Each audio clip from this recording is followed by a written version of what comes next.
안녕하세요. 김다니엘입니다. 무화과나무의 비유에 의하면요. 7년 대화란은 올해부터가 아니면 사실 더 물러설 것이 없습니다. 그렇다면 올해부터 7년 대화란이 시작되는 걸까요? 저도 궁금합니다. 더 늦을 수가 사실 없거든요. 더 늦다면 예수님이 직접 말씀하신 무화과나무의 비유가 틀린 게 되기 때문입니다. 그동안 많은 종말론 연구가들이 제시해온 그 보편적인 어떤 프레임이란 게 있습니다. 그 보편적인 종말의 시나리오 말입니다. 그게 뭐냐면요. 7년 대환란이 시작되기 전에 그 세 가지 조건이 충족되어야만 7년 대환란이 시작된다고 그렇게 우리가 알고 있다는 겁니다. 그게 뭐냐면 첫 번째 조건은요. 적그리스도가 나타나야 된다는 겁니다. 그리고 두 번째는요. 이스라엘은 두 증인의 사역이 시작되어야 됩니다. 그리고 세 번째는 제3성전이 세워져야 된다는 겁니다. 종교통합 문제는 코로나로 인해서 연기가 되었습니다만 사실상 그 종교통합 문제는요 실제적으로 이미 되었다고 보아도 되기 때문에 여기서 빼도록 하겠습니다. 그렇다면 적그리스도가 등장하는 것과 그 이스라엘의 그 두 증인의 사역이 시작되는 것과 제3성전 그 완공 이 세 가지 조건을 충족시켜야만 7년 대환란이 비로소 시작된다고 우린 보통 그렇게 알고 있었습니다. 아마 그렇게 알고 있는 사람들이 아마 대부분일 줄 압니다. 여기서 제3성전 이 문제는요. 착공한 지 7, 8년 정도면 사실 완공될 수 있는 그런 문제거든요. 그러니까 적그리스도가 이 성전 안에 들어가서 자신을 하나님이라고 선언하는 것이 언제냐 하면 후 3년 반 바로 이 기간에 있을 사건입니다. 그렇기 때문에 제3성전은요. 전 3년 반 이 기간에 착공하고 세워져도 충분히 가능하다는 겁니다. 그래서 이 시나리오도 여기서 제외하도록 하겠습니다. 그렇다면 이제 두 가지가 남습니다. 즉 그리스도가 커밍아웃해야 되고 이스라엘에는 그 두 증인이 나타나서 사역을 시작해야만이 그 7년 대환란이 비로소 시작된다는 것입니다. 오늘 이 문제를 집중 파헤쳐 보도록 하겠습니다. 왜냐하면은 그 보편적인 그 프레임 그러니까 7년 대환란 전 휴거 이것으로 볼 때는 사실 무화과나무 비유와 여러 가지 대조를 해보면 여러 가지 맞지 않는 게 너무나 많다는 겁니다. 설명할 길이 없는 그런 문제가 생기기 때문에 제가 오늘 이 문제를 한번 파헤쳐 보도록 하겠습니다. 많은 종말론 연구가들이 실제 그 보편적으로 그렇게 주장을 합니다. 7년 대환란 전 휴거라고 말입니다. 저 자신도 20대 초 신학생 시절부터 워낙 이 이야기를 많이 들어왔기 때문에 당연히 7년 대환란 전 휴거로 그렇게 믿어왔었습니다. 이 생각을 바꾼 지는 사실 5년밖에 되질 않습니다. 그런데 이 7년 대환란 전 휴거는요, 구원파를 비롯해서 정동수 목사, 코뿔소 TV, 하르파조, 미국 침례교, 또 종말을 외치는 그 최근에 여러 채널이 많이 있지 않습니까? 아주 다급하게 외치는 채널 말입니다. 그런 모든 사람들이 사실은 그 이 7년 대환란을 그 다니엘의 한일해를 바로 7년 대환란으로 본다는 겁니다. 그렇게 해석한다는 겁니다. 근데 전 그렇게 보진 않거든요. 전 대환란이요. 즉 이들이 말하고는 7년 대환란이라는 그런 프레임 본다면 후 3년 반 안 이 시기 직전에 아니면은 그 기간 안에 휴거가 있을 거로 본다는 겁니다. 그것도 적그리스도가 그 강제로 666 짐승의 표를 받게 하고 거부하는 성도들을 감옥에서 잡아들여서 그렇게 고문을 하고 목뱀을 하는 그러니까 순교 전까지는 늦어도 휴거가 발생한다고 저는 봅니다. 늦어도 그렇다는 겁니다. 이렇게 해석한다면 적그리스도와 그 이스라엘 두 증인이 나타난다고 해석이 가능하다는 겁니다. 그러니까 적그리스도와 그 이스라엘의 두 증인이 나타나는 것이 7년 대환란이라는 그런 프레임으로 넣는다면 전 3년 반 그 기간에 나타나도 된다는 거죠. 그러니까 7년 대환란을 이 프레임에 그것을 넣어서 해석한다면 그렇다는 겁니다. 전 3년 반 그 기간에 그 적그리스도가 그리고 두 증인이 그때 나타나도 된다는 겁니다. 물론 빠르면 올해 나타날 수도 있을 줄 압니다. 그러나 저는 2024년 정도를 주목해 봅니다. 아니면 늦어도 2025년 정도면 아마 적그리스도가 커밍아웃하지 않을까 저는 그렇게 생각해 봅니다. 적그리스도 분명히 그때는 자신이 그 모습을 그렇게 공개적으로 아마 나타낼 줄 압니다. 근데 미국의 그 대선 말입니다. 2024년 4월 8일에 미국의 대통령 선거가 있는 걸로 압니다. 그렇다면 저는 이후에는 분명히 나타나리라고 저는 봅니다. 제가 이렇게 말씀드린다면 트럼프가 되냐고 아마 물으신 분들이 많이 있을 줄 압니다. 물론 아직 기도해 보지도 않았고요. 본 적도 없습니다. 그런데 유력하지 않을까 저는 생각해 봅니다. 그거 아니더라도요. 그때 그 2024년 4월 8일 선출되는 미국의 대통령이 아마 그 커밍아웃 할 가능성이 크다고 보는 것이 옳지 않을까 생각해 봅니다. 그렇다면 휴거는 그 2026년쯤이라는 겁니다. 늦어도 2028년까지는 모든 것이 완결되어야 합니다. 무화과나무의 비유에 의하면 말입니다. NW 얘들 그 계획도요, 2030년 안까지 모든 것이 완결되는 걸로 돼 있기 때문에 저는 대충 그쯤이라고 저는 그렇게 예상을 해봅니다. 어디까지나 제가 발표하는 것은요, 대략적인 경점 정도를 이렇게 밝혀보는 겁니다. 꼭 이렇게 될 거라는 식으로 여러분 받아들이지 마시기를 바랍니다. 누구도 그 시기를 사실 알 수 없기 때문입니다.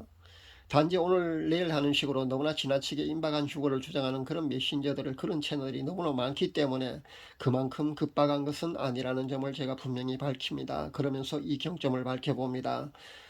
그리고 그 시기에 사실 너무 집착하지 말라고도 제가 분명히 늘 강조해 왔었습니다. 거의 모든 종말론을 외치는 그런 채널에서 너무 다급한 그런 외침들을 쏟아내고 있는지라 솔직히 저도 그런 외침들을 들으면 부담스럽고 눈살이 찌푸려진다는 겁니다. 그래서 저는 항상 그래 왔습니다. 그만큼 다급한 게 아니라고 그동안 계속 그렇게 몇 년 동안 외쳐왔었습니다. 사실 다급하게 그렇게 휴교를 외칠 게 아니라는 겁니다. 그렇게 다급하게 휴거를 외치기만 하면 되는 것이 아니라는 겁니다. 그것보다는요, 신부단장을 외쳐야 합니다. 신부단장 하라고 그렇게 외쳐야 된다는 겁니다. 그리고 어떻게 신부단장 해야 하는지 그 방법을 제시해야 된다는 겁니다. 그런데 한결같이요, 오늘 내일 하는 식으로 그렇게 다급한 외침만 외쳐야 되니까 이것은 아니다 싶어서 제가 이렇게 또 외치고 있는 겁니다.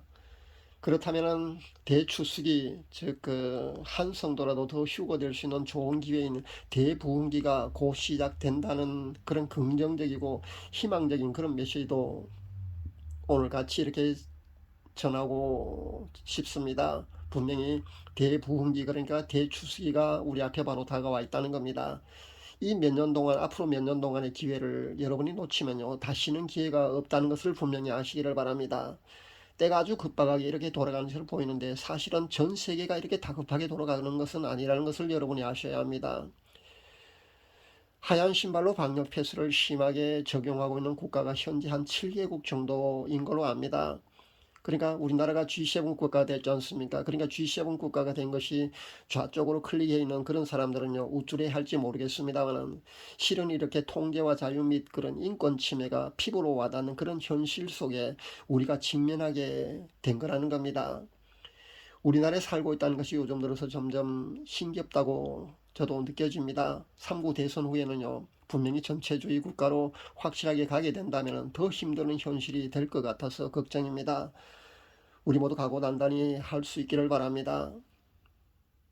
그러니까 세계적으로 본다면요, 이 방역 패스로 그렇게 조여오는 이렇게 급박하게 그 변해가는 그 정세 말입니다. 세계적인 정세가 그 우리나라는 아주 다급하게 진짜 다급한 것으로 그렇게 보이지만은 현재 7개국 정도만 이렇게 아주 다급하고요. 다른 그 저기 좀 못 사는 국가 아프리카 쪽하고 아시아 쪽도 아주 저 못 사는 쪽은 이만큼 다급하고 이만큼 그 급박하게 돌아가는 것은 분명히 아니라는 것을 여러분이 아셔야 합니다. 참 그 7년 대환란이라는 그런 프레임에 그 종말의 시나리오를 집어넣었을 때요, 적그리스도가 등장하는 시점을 그 제가 어저께 보았다는 겁니다. 제가 본 환상으로는 분명히 그 곧 커밍 아웃 할 것으로 그렇게 보인다는 겁니다. 분명히 곧 등장할 것으로 그렇게 저는 보았습니다. 물론 제가 본 환상이나 그 꿈이나 그 음성 이런 그 계시는요, 그렇게 다급하게 보았다고 해서 오늘 내일 하는 식으로 그렇게 바로 이루어지는 것은 분명히 아닐 겁니다. 늦어도 한 달, 두 달, 몇 달 뒤 아니면 1, 2년 뒤일 수도 있다는 것을 분명히 아시기를 바랍니다. 그렇지만 아주 다급하게 저는 보았다는 겁니다. 그래서 곧 적그리스도가 아마 나타나지 않을까 저는 그렇게 예상해 봅니다. 제가 본 것도요, 7년 대환란이라는 그 프레임에 넣는다면요, 전 3년 반 이 기간에 그 적그리스도가 나타난다는 겁니다. 제가 분명히 그렇게 보았다는 겁니다. 그 장면을 제가 소개해 드리겠습니다. 하늘에는요, 번개가 치는 듯한 성광이 번쩍거리는 혼란한 그런 광경 속에서 사람들은 이리저리 그렇게 우왕좌왕 그렇게 도망칠 곳을 찾아서 공포에 질린 얼굴로 그렇게 뛰어다니고 있었습니다. 이 광경은요, 7년 대환란 가운데 한 장면인 것으로 바로 느껴졌습니다. 전 3년 반 그 기간이라는 겁니다. 그리고 어디선가 짐승이 금방이라도 튀어나올 것 같은 그런 공포에 사람들은 모두 휩싸였다는 겁니다. 아마 곧 적그리스도가 이렇게 그 모습을 드러내지 않을까 저는 그렇게 생각해 봅니다. 이 광경은요, 분명히 7년 대환란에 대해서 기도한 뒤에 제가 본 것입니다. 그래서 제가 앞서 설명한 7년 대환란 전 휴거가 아니라 전 3년 반 이 기간에, 그러니까 곧 적그리스도가 나타나리라고 저는 생각해 봅니다. 휴거는요, 제가 늘 주장하는 대로 환란 중간이라고 그렇게 저는 못 받고 싶지 않습니다. 환란 중간도 환란 중이긴 합니다만은, 환란 중간이라고 그렇게 못을 박는다면 어느 시점을 우리 모두가 아마 다 짐작 가능한 그런 시기이기 때문에 저는 그렇게 못 박지 않고요. 환란 중의 어느 시점, 그 환란 중 어느 시점에 휴거가 발생할 거로 봅니다. 그 시기는 경점으로 밝힌 그 정도쯤이 아닐까 그렇게 예상해 봅니다. 물론 조금 더 늦을 수도 있고요. 조금 더 빠를 수도 있다고 봅니다. 이 모든 것은요, 성부 하나님이 하실 일이니까요. 전 단지 그분의 고유권한인 그 시기에 대해서 더 접근해서 이러쿵저러쿵 그렇게 못 받고 싶지 않다는 것을 분명히 말씀드립니다. 그것은 성부 하나님이 결정하실 일이기 때문에 제가 이 정도만은 어느 정도 경점을 밝힌다는 겁니다. 그러니까 우리가 할 일은요, 그 시기에 집착하는 것도 사실 아니거든요. 그것도 바람직한 신부의 자세가 아닙니다. 신부 단장을 철저히 해야 된다는 겁니다. 날마다 회개로 그렇게 성화의 깊은 곳으로 우리가 들어가야 된다는 겁니다. 그래야만 휴거될 수 있거든요. 모두들 죄에 대해서 아주 민감한 여러분이 되어야 합니다. 그래서 죄는 생각 단계에서 그렇게 차단하고요. 즉시 그 자리에서 미루지 말고 바로 회개할 수 있어야겠습니다. 그래서 거룩한 신부로서 모두들 세마포 혼인예복을 받을 수 있기를 바랍니다. 그리고 혼인예복을 끝까지 휴거시까지 정결하게 유지해서 모두들 휴거 신부가 다 될 수 있기를 간절히 바랍니다. 감사합니다.